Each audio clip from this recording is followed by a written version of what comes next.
Welcome to See You at the Table, where stories meet grace. Here we gather, not just to speak, but to listen. If you want to witness how God brings people together from all around the world through powerful testimonies, tune in and see you at the table. Here's today's host. All right, guys, welcome back to the See You at the Table podcast. Today we have a super awesome guest. I'll let you introduce yourself. Yeah, my name is Christian Naylor. I graduated from Campbellsville in 2018.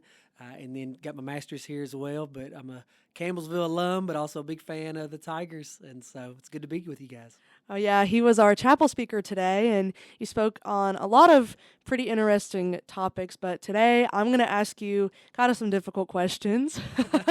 If you are usually like a listener of the podcast, you know that we usually focus on kind of an interview type deal, but because we're getting close to Easter, we're kind of starting an Easter series on here where I'm going to ask him questions to do with the crucifixion, the resurrection, fun things like that. So today, kind of what I was stewing on, I was sort of thinking about the book Mere Christianity. Have you read that? A huge C.S. Lewis fan. Oh, perfect. Well, kind of what I was thinking of, when we often think of Easter time, we think of crucifixion, the resurrection. But sort of what I was thinking of is, why did we have to have a savior? Obviously, the world was broken, sin entered the world, but why couldn't we continue on the way things were with worshiping in the temple, atoning for sin, using sacrifices? Sort of, why did God have a son and send him to die? What was the purpose? Great question. So you talked about the temple and sacrifices. Mm-hmm. The scriptures talk about those were only temporary. Yeah. And so the people were having to offer bulls and lambs, and they were having to do this constantly. Mm-hmm. It covered their sin and atoned for a moment. But what happens with Jesus is you have this perfect sacrifice who won, and this is why Jesus was the only one that could do it. He was 100% man, but also 100% God. And so when you look at the scriptures, you think of Jesus was the second Adam. The first Adam represented mankind in sin, and we fell into that sin. Well, then you have the second Adam, Jesus comes, and because he's not only divine, but he's also human, he's the only one that was able to be a perfect sacrifice for us. And so when it comes to sacrifice, it had to be a man as representative of humanity, but also it had to be someone perfect. And I don't know if we want to get into that yet, but... Perfect, but also human, which doesn't usually happen. Never, just once, right?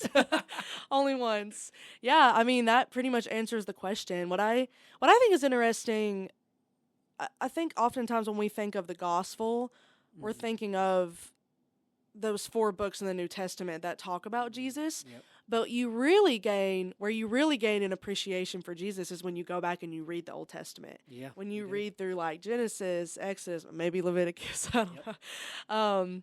And you really see like, wow, we should be so grateful that we no longer have to go offer these like sacrifices all the time, and we can worship anywhere, and you worship every day in your life. You don't have to only worship one sacrifice for all. One sacrifice for all.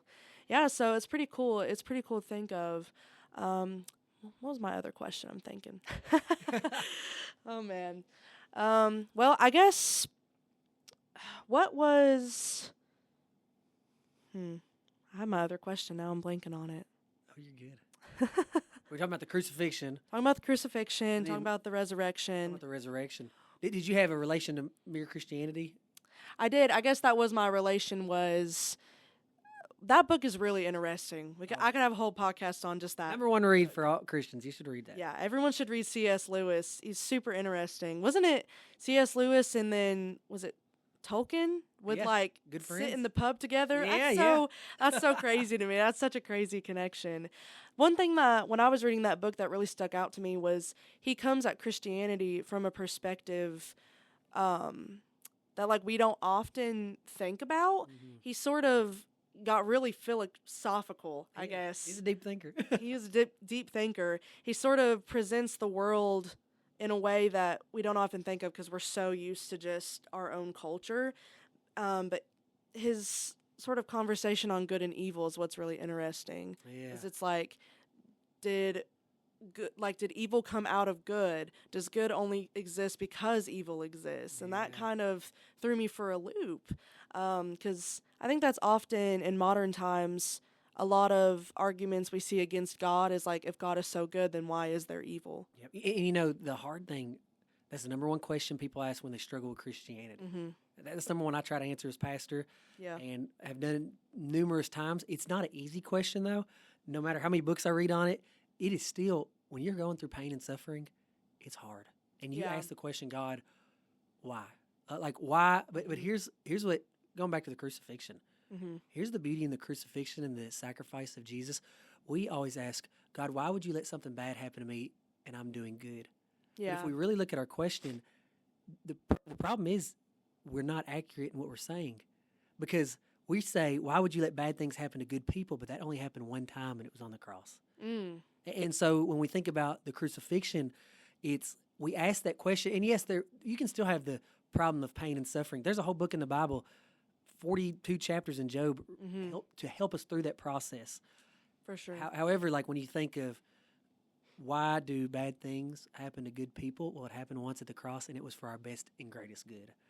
Yeah. At the crucifixion. And so the crucifixion in Easter, it's beautiful because it was this one moment. There was a perfect man who, in his own service to the world, Mm-hmm. said, I'm going to take on the sin of mankind. Yeah. I don't have to. I always tell my congregation this, Holland. I always tell them, God doesn't need us in heaven. No. Like that, he doesn't. Yeah. God did not have to die. He had to die for us to be freed from our sin, but honestly, he could have let us suffer what was due to us. Yeah. But in his mercy, he comes down, and in his goodness, he takes on that sacrifice, Yeah. which is sure. why Easter is so beautiful. Yes. So- It's funny you say that. I think it was a couple months ago. I was like walking on campus. I don't know. I was walking to the dining hall or something. Tiger Burger Tuesday. Oh, yeah. But I sort of had this thought. Sometimes I feel like the Lord like randomly speaks to me in my mind. If we like, listen, he does. Yeah, if we listen. And so sometimes I just hear these sentences, like almost these little words of wisdom. He Yeah. just kind of drops into my brain. But something he said, and it almost sounded harsh at the time, was, I don't need you. Like, that's what Yeah. I heard was like, I don't need you, but I want you. Yeah, And that's what makes the relationship with God so special, it does. is that he's like the creator of the universe and the sustainer of everything. And he does not need us, obviously, because we're just merely human, but he wants us and wants to be in relationship with us. So why wouldn't we want that? Look at the story. All throughout the Bible, God uses weak individuals to Mhm. accomplish his purposes. We just finished, we're in the book of Judges at my church, Yeah. and we just finished the story of Gideon. Yeah. Gideon was scared, terrified. He tested the Lord. He was from the weakest of tribes, the smallest of tribes, and God did not need him. Yeah. So much so that when he lowers his army to 300 people, Gideon goes out, and when they win the battle, they didn't draw one sword. Wow. What happened? Yeah. They just spoke, and then God threw the Canaanites into confusion. And so the Yeah. Midianites, they're in confusion, and they start attacking each other. And Gideon, they win the battle. God didn't have, he could have done that in the Yeah. snap of the finger. He could have spoke, and they would all drop dead. But I think in his goodness and in his love, he chooses to use us to help us rely on him in faith. Yeah. I think that kind of brings up another point, which is something I've been stewing on recently, is I always, like, when I'm praying, I feel like I see, like, random faces of people to pray for, just Yeah. random situations to pray for, and I think that that's the Holy Spirit, like, letting me know, like, these people 100%. need this prayer, you should pray for this person. And sometimes it kind of makes me think, like, I mean, God can do whatever he wants. So, like, how come he kind of requires us to pray about those things when he just has the power to do it already? Or sometimes in the Bible, we see stories where somebody was, like, told to do a certain thing in order for God to act. And that's kind of interesting to me, is, like, he wants us to want it and to, like, speak that before he can act. Yeah, so that is one question, that why do I need to pray if God is sovereign and he can just go ahead and do it? Yeah. Ultimately, it comes to this understanding of what God wants in his love. What does Mhm. God want in his love? He wants relationship. Yeah. So when you look at Christianity, it's different. God is not up on his throne. But basically, when he created the world, he didn't turn the clock and leave it and said, "Hey, I'll come back later." No, he created the world, but then he was involved in the world. Yeah. What do you see? Genesis, he walks in the garden, but even when man sins, he continues to come back. There's always this personal relationship. Even Jesus represents this perfectly when God comes and intervenes with humanity. And here's what he says. He says, I want to bless my children. Ask and you'll receive. Seek and you'll find. Knock and the door will be open. Matthew chapter 7. Yeah. So in this, what does he want in that? He wants relationship. Same way I'm a dad. Yeah. I know what my kids need. I know what's best for them. Not all the time. I'm still working on that. But for the most part, I know it's best for them. But I love when my children ask for something, whether it's a toy or a bedtime snack. Yeah. When I get to give them a good gift because they asked, there's a connection that's formed and a love that is given. And I think it's the same with God. Yeah, he can do whatever he wants. Yeah. He's so relational with us and loves us so much, he wants that personal connection. Yeah.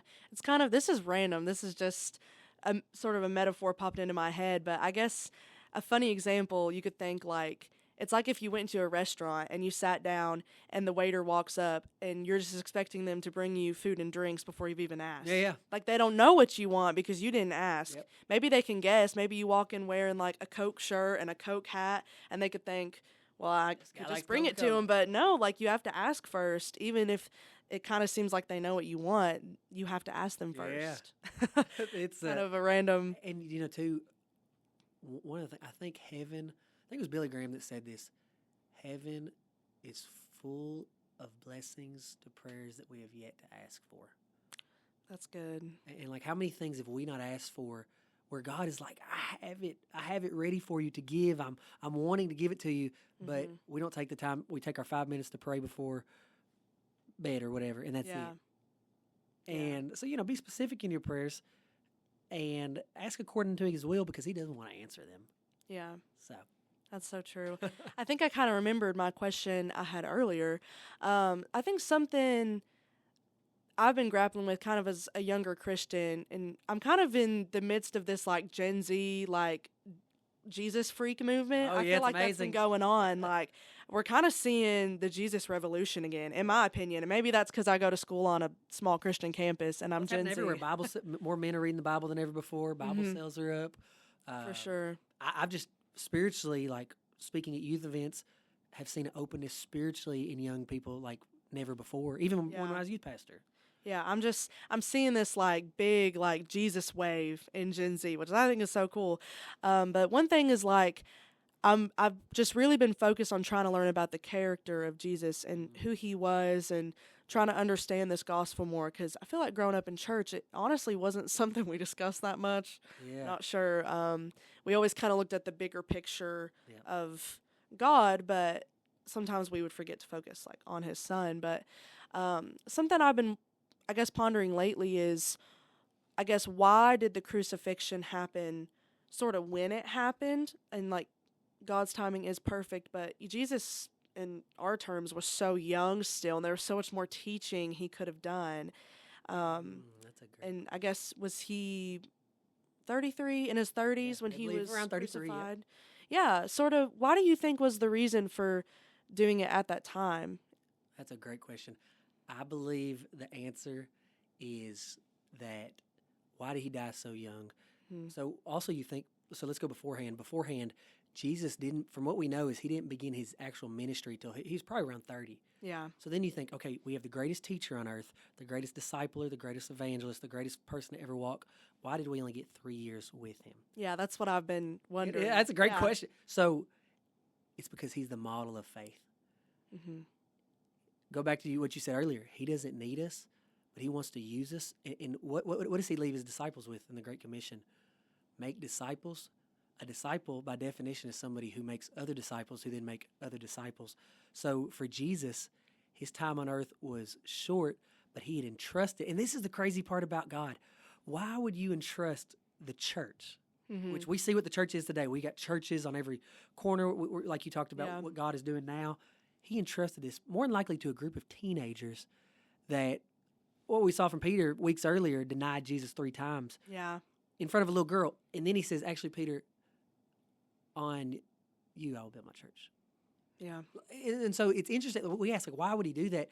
I think we don't know the full answer, but I think we do know he's setting up the model of discipleship that, yes, I could do it, but that's not the point. I've called you to be a part of that process. And that's the beauty of being a Christian is, God, you don't need me, but I am honored that you'll use me any day.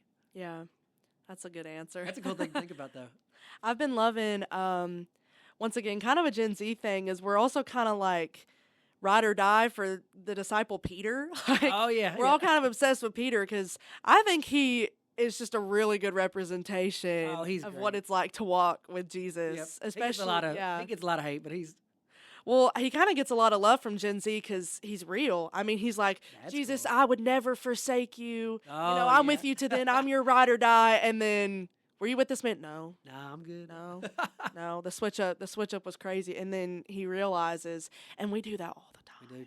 We do that all the time, especially, I guess, like young people, like depending on who we're around, a lot of people tend to do that. You kind of switch up what you believe. Not speaking for me, Right. but that's kind of something we see happen is we take on different roles depending on who we're around. But yeah, I don't know. I think Peter's a really good He is. example.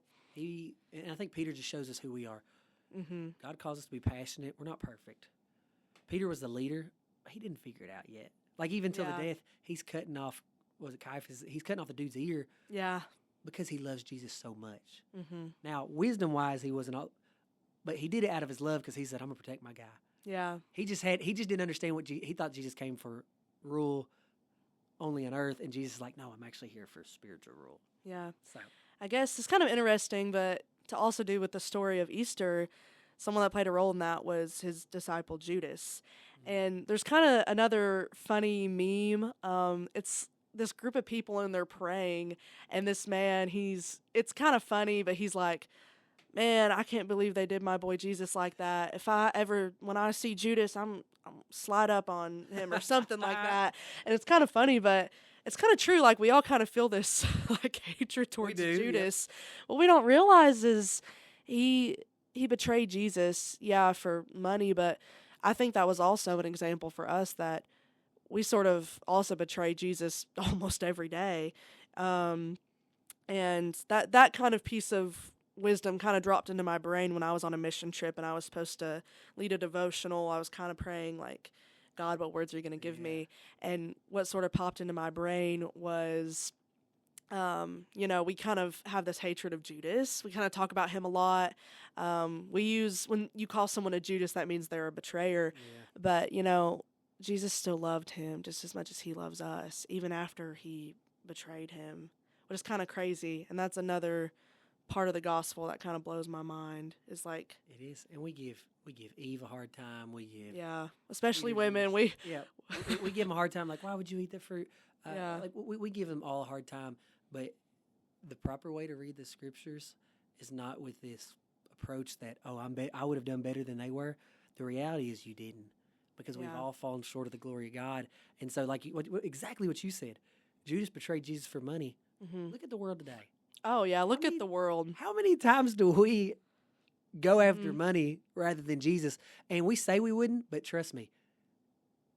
And a lot of times you find this out when you get older. You're giving money on a piece of paper.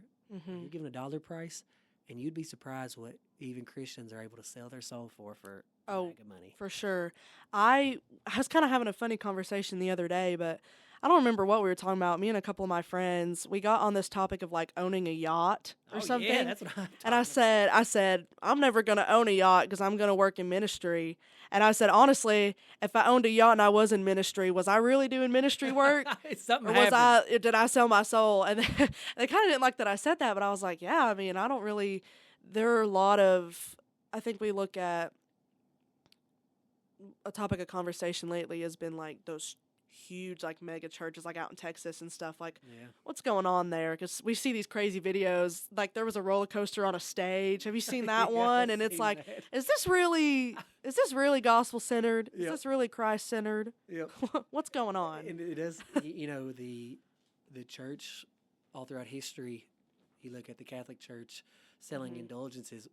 Money, Yeah. it is, Jesus talked more about money than just about any other topic. And so the danger of Mhm. money, it is alluring because we feel, what we do is we treat money as this God because we think it can answer all our problems. And money does answer problems. Money's Mhm. not bad. It does. If you ain't got no food, but you got money, you can get food. Yeah. However, it's when you put those problems and you put that money as your God, and then all of a sudden Jesus is on the back seat. And pastors can take advantage of it just as much as you don't go into ministry to make money, but people find out that there are ways to make money in ministry. Yeah. And I'm not saying that's necessarily evil, but you have to guard your heart and be very careful that that Mhm. money doesn't become your God. So, Yeah. but a generational struggle. We've seen it with TV preachers and For sure. Well, I've even seen. I was listening to like a secular podcast one day, and they were talking about these two people were having a conversation about how quick like they switch up their opinions based on what companies are trying to buy an ad for their podcast. They were saying like there are certain things they would never promote, but then they were like, if there was one more zero on that Yeah, check, I exactly. probably would have Yep. done it. You I think a lot of us would too, honestly. But yeah, so this is, I don't know if I told you, the name of the podcast is called See You at the Table. see you at the table. I Yeah, like this it. is our table. Well, like I said too, usually it's kind of more of like a Christian interview vibe. We Yep. usually, of course, like focus on the guests, but sort of have a gospel conversation and learn more about them, but focusing on Easter right now. But one thing we do always ask at the end is for a table tip. So what's something, maybe a spiritual discipline you practice, a piece of wisdom you've gained recently? Trent always says something to chew on, something to give chew our listener to think on. All right, mine's going to be an extension from chapel. Okay, perfect. All right. Go listen to Chapel. So something to chew on is, what is God asking you to commit to Mm-hmm. and be all in? My favorite verse is Colossians 3:23. Work hardly as for the Lord, or work wholeheartedly for the Lord, or work with all your might for the Lord.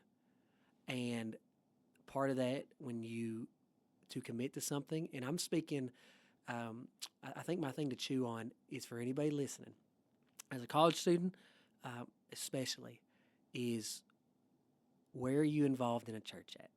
Mm-hmm. At the end of the day, the most important thing, the bride of Christ is his church.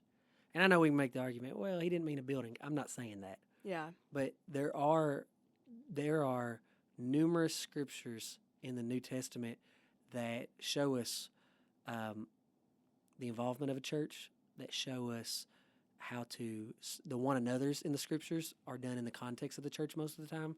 And so Yeah. what I would challenge is, like, what to chew on is, where are you committed locally as a church? I know it's hard in college, though, because Yeah. like me, I preached every weekend, but I also was still a member at my old church. So here's what Yeah. I did is, when God called me places, I would take those opportunities, but I still tithed to my church back home. And when I went back home, I would still serve whenever they needed me. Yeah. So if that's the case, you have a good home church and you're going back home on the weekends, great. If not, even just for a season, go find a good church here. It's not going to be perfect, but just say, Lord, show me the church, and I will serve there all 4 years at Campbellsville.